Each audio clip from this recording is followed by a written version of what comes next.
with today's announcement, this could be, it's not the same, but it's the same way that we had to go out and reach out and talk to our fellow realtors and the potential customers, both our buyers and sellers and our friends and our family, just to let them know that we're in the market, and the market's still going to be going on. We're not going to have the isolation and no showings and stuff like that, but it's more of communication and knowing what you have to do, and what you have to do is do more. I talked to one of our realtors today, and I asked her, and she wants me to give her a couple kicks every now and then. So I just simply said, "What's your plan today?"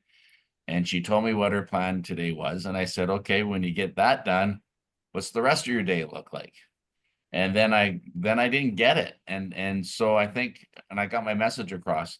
Your plan for the day was just a couple little chores that you have to do in your business, but if you really want a full day's job, you should plan 8 hours in your day to do this, whether they're 8 hours back to back or 8 hours spread out.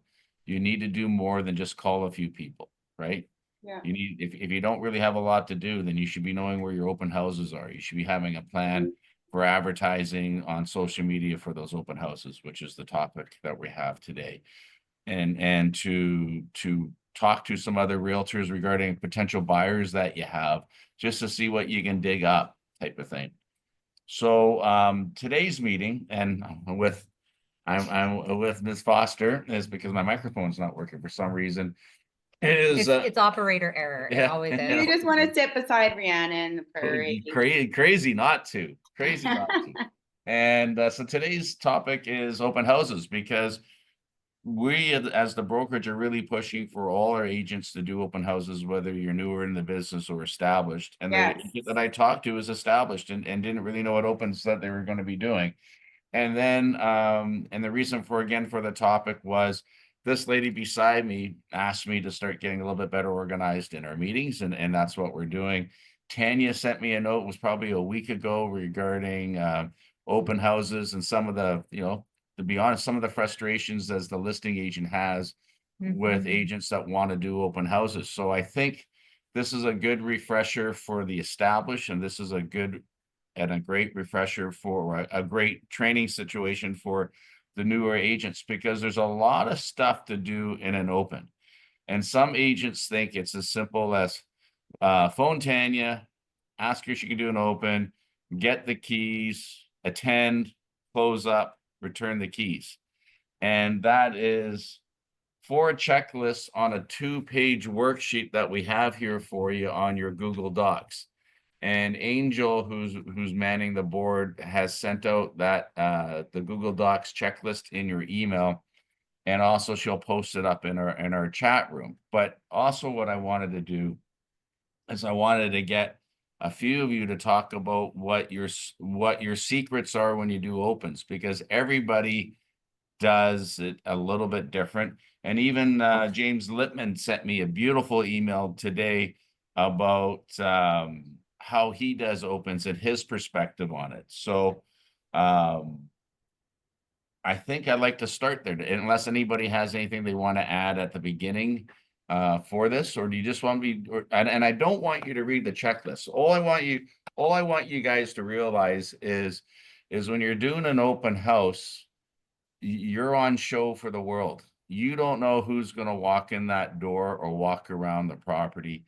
So you have to be organized. And from the simple little things, like know what open houses you're going to do by at least Tuesday. And Angel's done an amazing job of posting all our active listings every Monday morning. So Monday, the Gavins of the world can look at the list, pick the areas that he wants, and do these are my first categories I want to do. And if I can't get those, I'm going to get my B categories and get those done. And then and I'm going to pick on you, Gavin, because you're right in the middle of my screen. So I hope you don't mind. And then what he's going to do, he's going to phone the listing agent, ask permission to do the open when the listing agent gives him or her the opportunity to do the opens. Ask the listing agent specific questions, because you don't know the property as well as that listing agent. So ask them what they like about it, what they don't like about it, even ask them how they got the listing, right? Just pick their brain. They're there to share their information for you. And then make sure that you know where the keys are. And then make sure that you have a key to get into the office. And then make sure, I'm going through the checklist, guys, and then make sure that by at least Thursday, you've got brochures printed to hand out, and the brochure of your listing looks friggin' amazing. And then make sure you got a copy of that brochure in your phone or your laptop or your iPad, because when you do run out giving out feature sheets, you have something to give out. And Littman gave me a great idea, is sometimes if you're doing it in a strata building, you're one person in the unit, and if you have people that want to go see storage or go see parking or something else, your focus is on the home, the inside of the home. So have pictures of the storage and have pictures of the parking, because as he said it so perfectly, you don't lose a deal if someone can't see a parking spot. They'll come back and take a look at that at a private showing, but have it. The last thing that you want to be is that agent goes, well, it's down on the third level, I think. Show where it is in relations to pillars, exits, floors. Make it simple, but inform enough for them to know that they want to come in. And then understand that you have no idea, as I said at the beginning, who's coming into your open. It could be the seller. It could be the seller's parents, the seller's friends, the neighbor. It could be a buyer, but at least you have to do is introduce yourself and say, hey, I'm Gavin Lamb with Century 21. I'm not the listing agent. I'm here to open the open house. So be upfront of what you're doing. It kind of takes a barrier down, because then they don't think it's your listing, but you should have all the information on that listing. And if you can't, I'll say this again, if you can't answer that question, gives you another reason to get back and follow up with them. Don't say something that you're unsure of. It'll one, if a contract does go through and they relied on your misinformation, don't like that word, they could hold that against the listing agent, right? Because you represent the company that you're there for. And don't block the view. Let them walk through the rooms. Tell them everything that's outside your walls. Tell them where the schools are, where the transit is, where the hospitals are, great restaurants, great stores, parks, all that stuff that could pertain to that specific buyer. Because that buyer who might just be the listing agent, if you do a shitty job, Gavin, look at me, Gavin, if you do a shitty job, that listing, that customer is gonna phone the Tanyas of the world and drop a bomb on Tanya. And then what happens is Tanya drops a bomb on me. And then what happens is I'm a grumpy guy, and then I don't like it. So it's all about the proper communication. So don't put yourself in that position. And then what you should always be doing is making sure that you allow the customer to walk into all the rooms on their own, because less people in the room makes the room look a lot bigger. Mr. Littman had another idea, and I'm sure it's on the list too, is get there early. Do your walkthrough first, right? If there's something that can be put away, cupboards closed, whatever, just do it. Don't touch the valuables or anything like that. And please make sure that the listing agent has advised the owners to take away their valuables off the counters and put them in a safe spot, because we have a responsibility to protect and watch over what's there as well. Yeah, so you get there a little early. You make sure you know where your signs are allowed to go and where they're not allowed to go. Some strata managers are bedoinks, and they'll take your signage away if it's on the curb or something like that. And if you get there early enough, you get a good parking spot, so you can even have, if you still have them, a car topper on top of your car pointing at the direction. Understand how you let people in your door, because if it's a house, it's a house. You wait in the foyer. If it's a strata that you have to buzz them in, and you have to be in the room to let them in, or you have to be down in the foyer to bring them up, maybe partner up with somebody. Partner up with a property manager. Partner up with a realtor that's not quite licensed yet that wants to shadow. but make sure that you have a good person greeting people and a good person making sure that the people leave the building as well. And then have a register sheet. This is called a piece of paper. You can still use this on a clipboard. You can still have this in your phone. You can still have this in your computer or your iPad. But your job is to ascertain the names of the people coming into the open. And if someone says, I don't want to give you the name, why do you ask? And you go, well, I'm here to protect the property, and the owner would like us to understand who's coming in their door, just like you would for your home. And if it's if they are aided by a realtor, if they say, I have a realtor, you go, great, could you put your realtor's name on here with your two first names, and we will follow up with the realtor ourselves. That should get you probably about 80% of the people to fill in the form. If you have somebody that really, really doesn't want to do it, and they really, really are giving you the spidey sense that they're not right, you don't have to let them in, right? It's safety for not only the property, but for yourself. So you want to protect what you have. And then listen to what they say about the property. Do they like it? What do they like about it? What don't they like about it? Just what their opinions are, because you need to go back to that agent at the arranged time to give your report of what everybody said. But you all have to remember that unaided buyers are yours. The customers that come with a realtor go back to the agent, and that agent does the follow-up with those realtors, not you. Your job is to help sell the property, and if they're not interested in that specific property, find out what they're looking for. And then with the data on this piece of paper, you put them into your database, your CRM, because everybody has to have a CRM, and then you add them to a search. You can add them to a search in your Century 21 website. You can add them to a search in the Paragon. I prefer you do it in your personal sites. It looks better, but add them to your search, and then you follow up with them in the next day or that afternoon, whatever you think is good timing for yourself. And you ask them, what did you think about 1, 2, 3, 4 Main Street? Write down some more notes, and then see if they want to see it again. And if not, then you carry on. But then you have to figure out, does this person qualify for buying a property such as this? So then on Gavin's right, there's a guy named Paul. Paul owns a mortgage brokerage team called Pipeline, and he's very good at it, and his team is too. So you introduce the buyers to Paul, and then Paul will tell you what they are able to purchase. That takes the tough questions away from you, and Paul has vetted them good enough. And if they say no, I'm not interested in telling you who my lender is or this or that, then you're adults. You decide whether that's a person you want to hang out with or not. If I can, Yeah.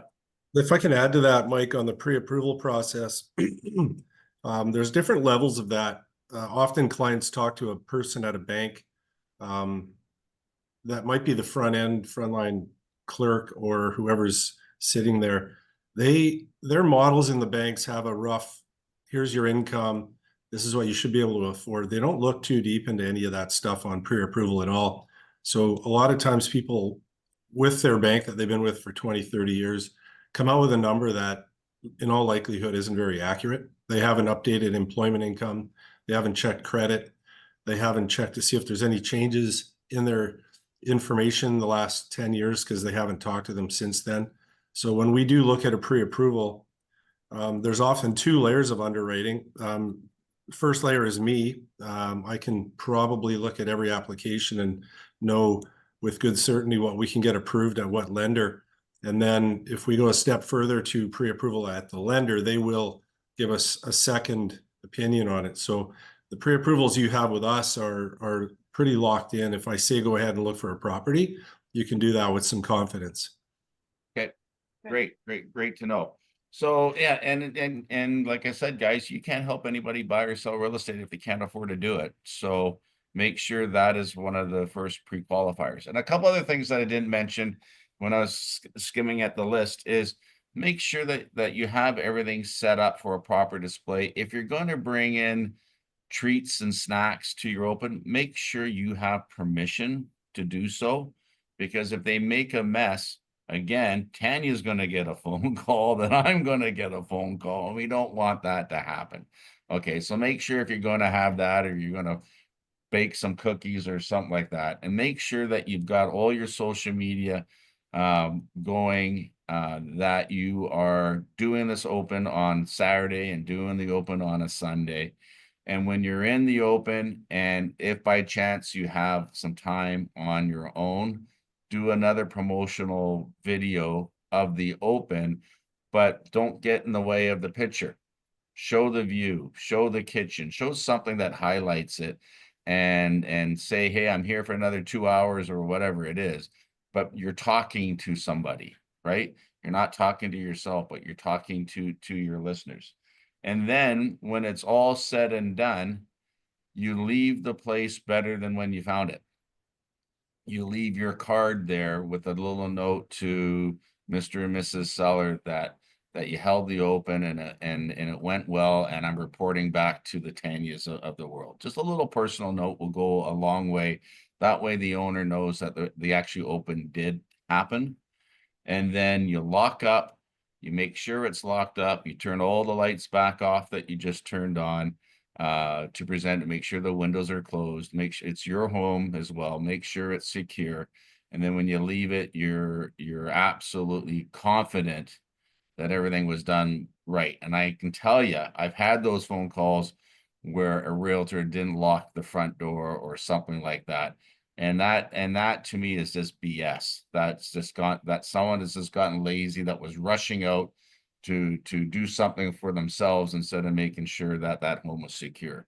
And when that happens, they usually might not get a second chance at doing an open house for us. So pretty simple that way. And then it's the vicious circle coming around again, because you're doing it again on Sunday, everything that we just said. And then on Monday, what do, Gavin?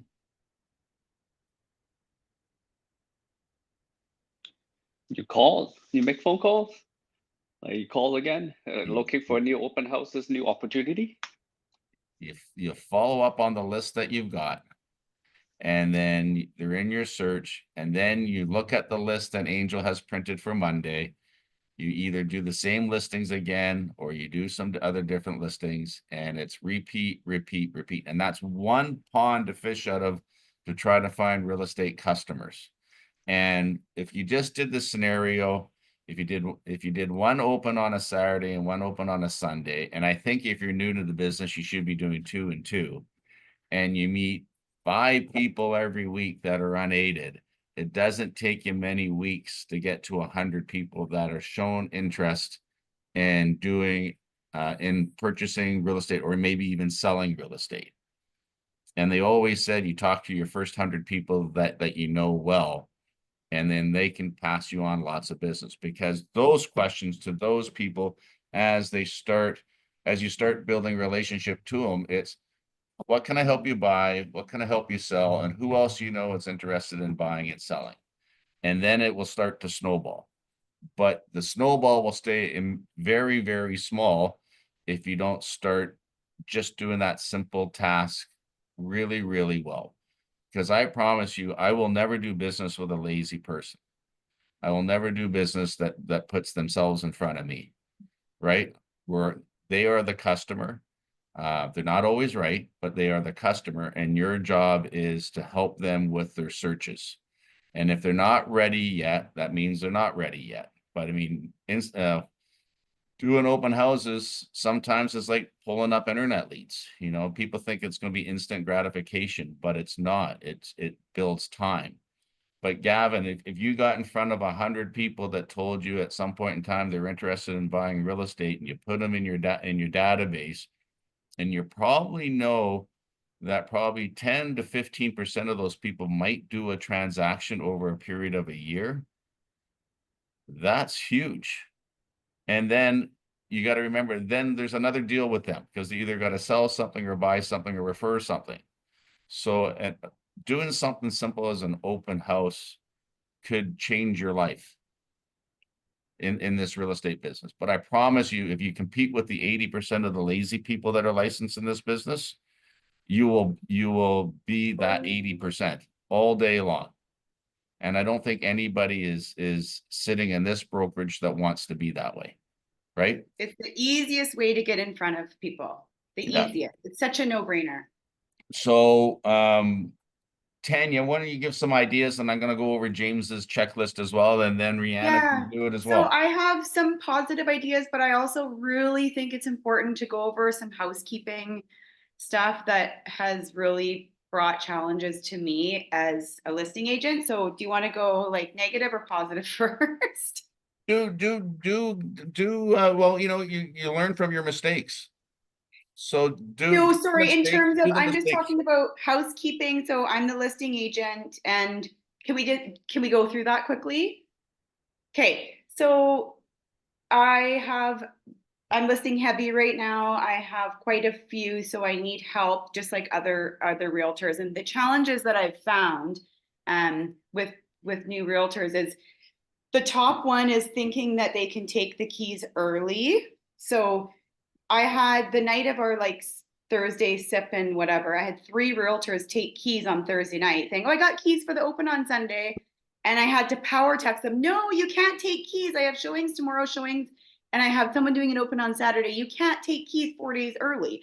And so, anyway, sorted that out. But the rule is, unless otherwise advised by the listing agent, if you're doing an open house at 2 and you're doing it downtown, you pick up keys at 1 o'clock, and that's it. Unless otherwise organized by the listing agent, because I might have a showing at 12:30 on the Saturday, but you're doing an open at 2. You can't take the keys early. You pick up the keys, you go do the open, and you bring them straight back to the office. If you're doing the open again the next day, you do not take them home overnight. When we had the snowy weekend on that Sunday, 2 agents couldn't get to my opens because they were snowed in, but they took the keys home. I never allowed them to take the keys home. So they thought they could have a slumber party with the keys. So that's an absolute no-no as far as I'm concerned. What else? Yeah, they go right back. And then also too, if you do book an open, if you can try and make it as easy on the listing agent as possible, and try and you prepare the questions you want to ask. So if you're doing an open, you make a list, whether it's an email or a text, whatever the form of communication was used, is what's the parking number? What's the storage locker number? Can you please send me the documents? What level is the gym on? But don't ask how old the building is, this and that, because you can go on the listing and learn that yourself, but ask questions that you wouldn't know, and send that in one message in the beginning of the week, or at some point when you book that within a day or so. Do not ask on Saturday. So this Saturday, I had 4 people doing opens. I was doing my own showings. At 12:45, I had 3 different people messaging me. "Hey, what's the parking stall number? Hey, what's the storage locker number? Hey, where's the gym?" So it's 12:45. I'm with clients, and you're doing my open at 2, and you don't. So I'm pulling over, like total gong show. So please don't do that. Yes, I'm all about asking questions, but you have to be prepared. And it's really frustrating. It's almost not helpful at all if you're going to do that. So, and it's I get it, because we're new and we're all learning, but it's really important to be prepared and just to ask as many questions as possible, but not in 10 different messages. So that for me has been my challenge, and I think we can easily get through that. But that would be the best. And then it's really, really nice if at some point after the open house, if you can just give some feedback. So, hey, just letting you know, I had 4 groups through, none seem interested, or 1 seems interested, here's her realtor's info. That's really, really helpful. Obviously, you can't do it right that second, because you've got to drop the keys off, you got to get home, maybe you're getting a bite to eat, whatever. But at some point in that day would be really helpful. And actually, most agents do that, and that's really nice. So that's sort of my housekeeping part of it. But yeah, it's really frustrating when you get asked questions that day. There are going to be questions that come up while you're there, such as, I don't know, what is it rent for, or whatever, that things that you wouldn't think of to ask ahead of time, and that's totally fine. But I don't want to hear, and I don't think anyone wants to hear, what's the parking stall number at 1 o'clock on a Saturday. So if, generally speaking, the listing agents get people to do their opens because they're busy somewhere else, not because they're sitting on the couch eating potato chips. So just keep in mind, we're all busy and we just have to be respectful of everyone's time. So that's my, There's your vent. Now, what's Yeah. your and the positive is superpower? doing open. So I've been really successful at open houses. I think being in front of people, as a realtor, generally speaking, we're people.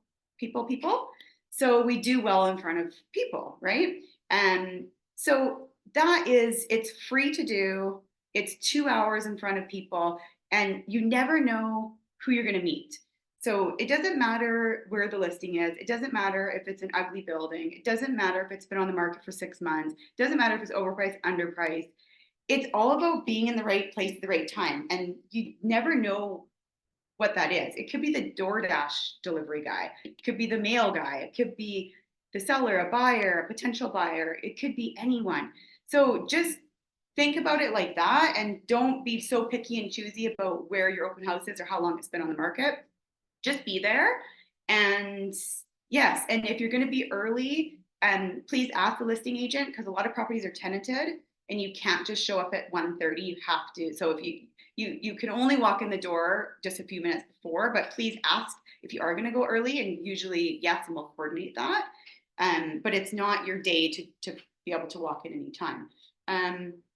But yeah, I think that doing open houses is a no-brainer, and you're in front of people. It's a numbers game. So think of it like that, it's a numbers game. So you've got to get to whatever that number is, but just keep doing them. And usually it's like, I met no one. Oh, I met someone. Okay, now that's paid off. And then like La Prairie said, they're going to buy, then they're going to sell again. And they're potentially a lifelong client. So I've been doing this for 15 years. I love doing opens. I love it. It's just such a no-brainer to me. And it works. It really does. Yeah. So, and also make sure you're in the lobby, not in the unit ever. Last weekend, I was at a little studio of mine, and there were 2 other open houses. Both agents sat in the unit. I'm in the lobby. I took up 3 different people to my studio. There's another studio listed in the building. I never saw her once. I took up 3 different people to my studio, showed them, brought them down, they left. They never saw the other studios. They didn't even know there was other listings listed. And it was so bizarre to me. And I thought, what are you sitting in the unit for? So weird. And my Good idea. competition was up there too. So always sit in the lobby. Always. Yeah. There's my That's takeaway. that's Foster, what do you got? Yeah, totally. I'll add on to a couple of things there. So there's a couple of different approaches that we take, and so awesome to get buyers from open houses, but I always like to approach it as if we're trying to attract sellers. So the display, everything that we do is really, I want somebody to see it who's like, oh my God, they've done such a great job at putting that together. And that makes a huge difference. Everything from having great brochures and everything laid out well, a couple water bottles with your name on them, super simple. Like, it doesn't have to be crazy. Your buyer's guide, your seller's guide, make yourself look like a full pro. And so on our stuff, we always have we make sure to put a features list together so that at a glance, not just the person coming in can take a look at it, but you could have a look at it if you needed the parking stall number or whatever it was, like last minute, maybe your phone dies, because that happens to agents a lot. And then you have the information, right, Andy? So it's just looking like an ultra pro and approaching it to attract sellers, not just buyers. I think that's a huge thing to do. I know a couple of people down in the States who've done an awesome job with doing 100 open houses in 100 days, and that's completely changed their business, right? And just from hosting opens, which you can do every day of the week, not just Saturday and Sunday, right? And especially as we get into the spring and summer when it's light out, I believe we spring ahead this weekend, in fact. Yeah. Yes. You know, just having that extra time to be able to host opens, and most people will, or most agents who are established will be happy for you to show it as much as humanly possible. And like Tanya says, you're right place, right time, and you could be picking up buyers, you could be picking up sellers, and it's all about that exposure. 100 houses in 100 open houses in 100 days would be an awesome challenge, and something that would transform someone's business. I have a question.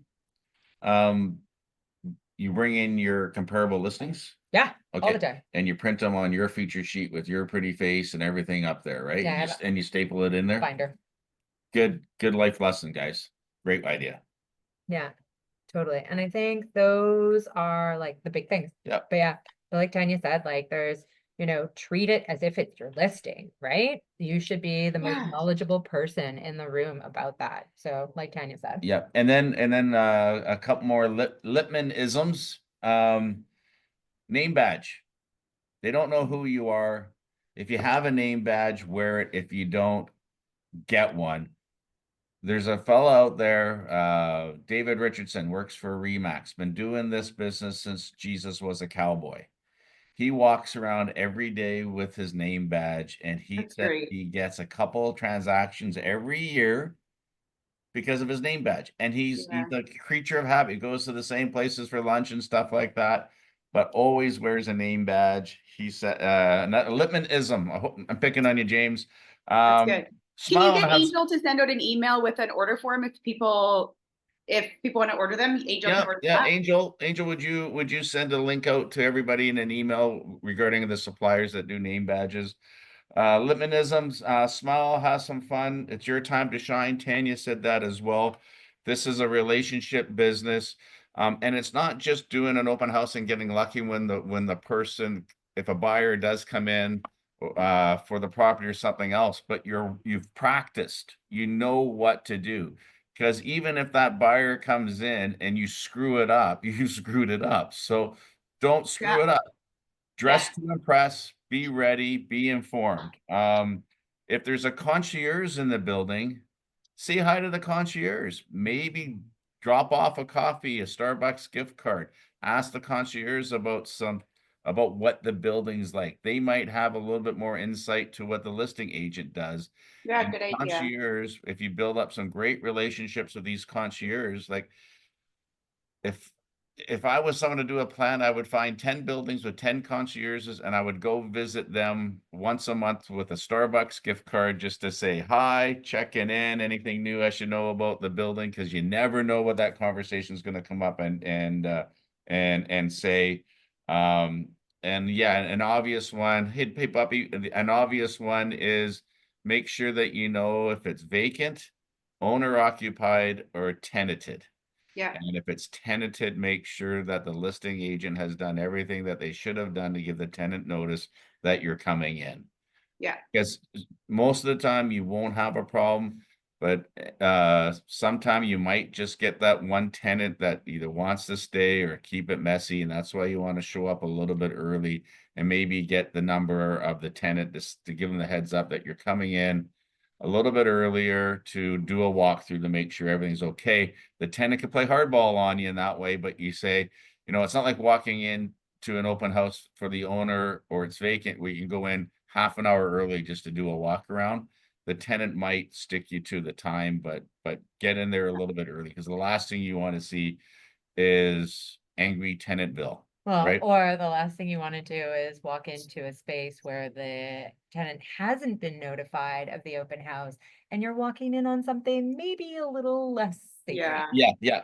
Oh, and Angel, if you could, I sent you James's email to me. Could you post that out and then keep it in our Google Docs for realtors best practices, or even better, combine them to what we already have. And that way we have a checklist. Also, too, can I just say one thing with Rhiannon's open house every day? So Jamie Adams called me last week and he said, hey, I'm trying to pick up more opens. You know how I don't know if we still have it, but agent opens was Friday. Was that right? 10 to 12? Do they still do Like, that? Very rare, very No, rare. It hasn't but come back he to had us. said, well, do you have any vacant listings? And I said, yeah, I have two. He goes, well, do you mind if I do opens on Friday as well from 10 to 12? I said, brilliant idea. So all of a sudden now he can do 3 opens or 3 days of opens. But I just thought that was really clever because I haven't really thought about that. So that's great. Yeah. So, 100%. so call agents who has vacant opens, do opens. Why not? Yeah. And then, and Especially if you're downtown. doing that, call other agents too, not just ours, but call other agents that you have, that you know have done business in that market, and say, hey, I'm gonna host an agent's open if it's, I don't care what day it is. Let's Yeah. say you've got time to do it on a Wednesday. Phone agents that have done business around and say, I've got a listing, I'm doing an open.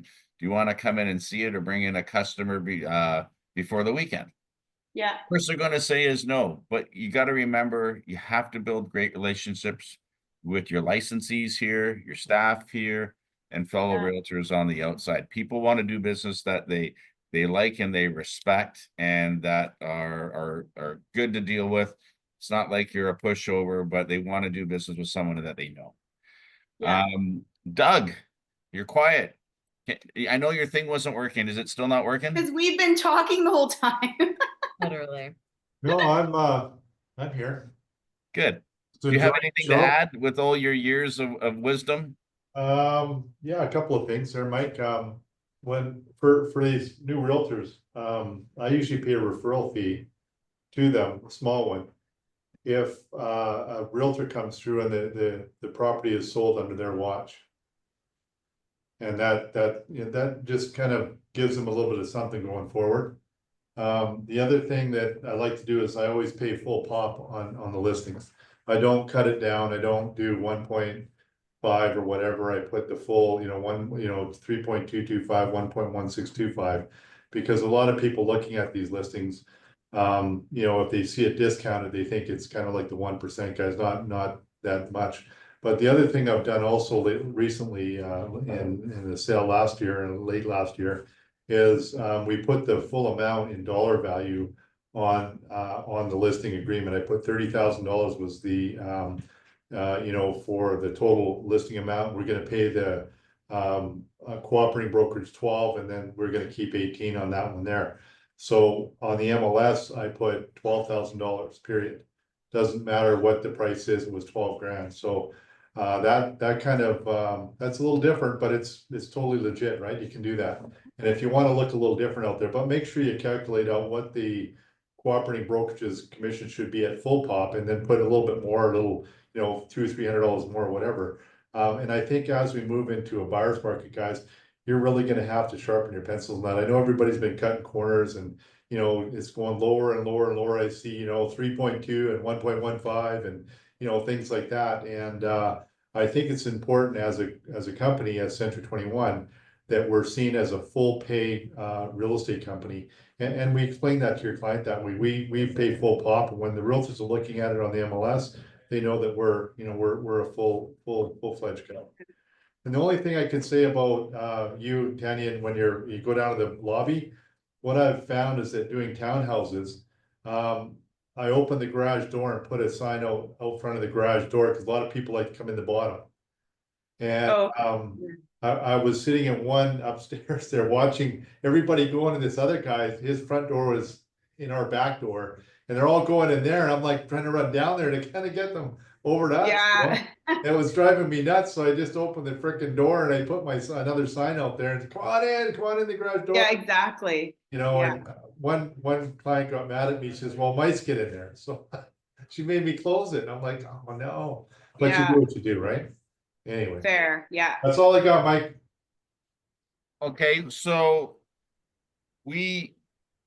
open houses, people think they're really easy, and a lot of licensees think the same thing because they don't put the effort in. We had 45 minutes of solid data and ideas and what to do and what not to do. So my takeaway is, if I'm a newer agent, I need to suck up to these guys that have the listings and get to them first. Because if I'm going to wait for these guys to post up that they need an open, then I'm in competition with more people in my office. So you know, get on the phone first, talk to them, build a relationship, because what you want to have done is you want to get the open first, but you also want these guys to also phone you as well. I've got a new listing coming up. I need a favor. Can you do it for me? And that is the goal within this company, is to really work well with your cohorts on your left and on your right. Well, it's opposite. Yeah. And that would be my biggest takeaway. And then when you have a buyer, go to King Paul and his team and introduce Paul to the buyer, because then you know if you got somebody real. And if it's your friend and you think you know your friend's got money or not, introduce them to Paul, because you don't know. And it takes the awkward conversation about their personal finances, because that's Paul's job.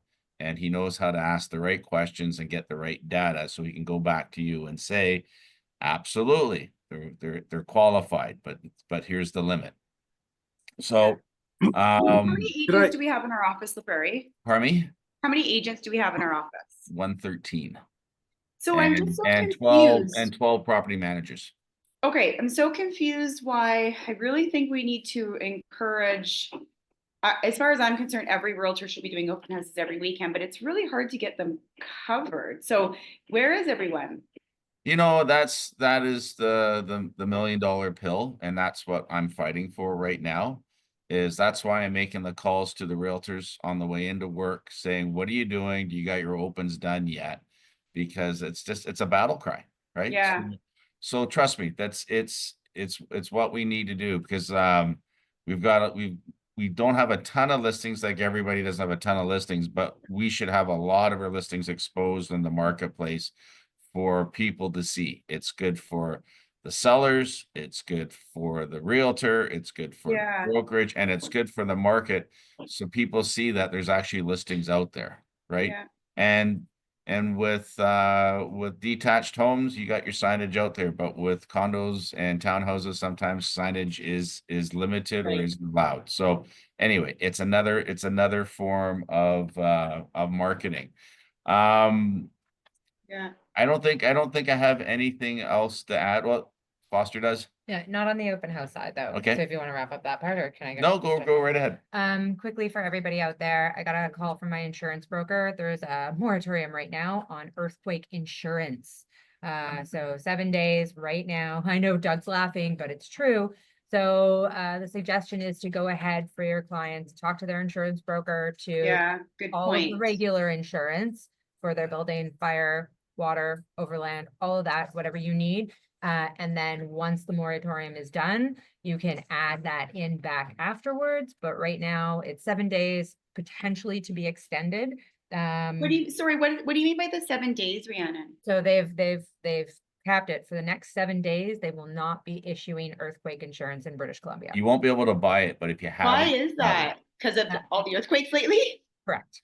anyway, Yeah, it's they do that on the fires too. What? yeah, They do it on fire. as long as they don't do earthquake tax, then I think we're okay. And yeah, and I used to be in the insurance business, and sometimes when a peril, a risk is noted and it's coming up, they will not offer that coverage in that marketplace, right? And so if there is a fire in Kelowna and you just bought a house In Kelowna. in Kelowna, and they might say geographically, if you're close to the area, that will insure you for this and this and this, but not fire. But some perils they have to insure for, and some that they don't. So it could be a certain area where they're putting restrictions on. Like when I was in the business, it was back in the day, it was almost impossible to get earthquake insurance in Richmond. Oh, right, of course. So anyway, that's a good point. But guys, it's all up here on Google Docs. Angel will update the open house checklist. Have this in your phone on a piece of paper. Get names and numbers. Interesting times ahead, but we've gone through it. Like I said at the very beginning, we've gone through something really similar as it pertains to confidence in the market and this and that. Be aware of what's going on, communicate. Get your butt in the office, come in for help, do some work in here because it's easier to do work here than it is in your home most of the times. But on that, thank you. Thanks, Tanya. Thanks, Doug. Thanks, Paul. Thank you, guys. Littman and Amir's iPhone that I see there. Thanks, guys. Take care. Okay, thank Bye. you. Bye.